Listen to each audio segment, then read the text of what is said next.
Let's say you're at dinner with friends and a Sardinian wine with a unique label or name that no one knows comes up. You want to, let's say, act smart and get noticed by perhaps knowing the actual meaning behind that particular name or figure. In this video, we'll discuss 4 wines that have very unique names or images on their labels which refer to the history and archaeology of Sardinia.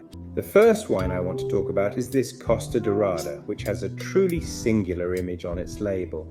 This image, not mentioned on the back, is a representation of a Sardinian mother goddess from Riola Sardo, practically unknown to most people, even some archaeologists. I must admit that I didn't know this statuette either, and thought it probably had a Cycladic origin.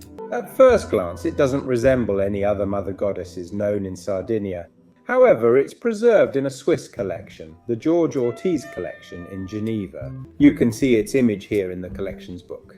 It's indeed reported to be from Riola Sardo and of definite Sardinian origin.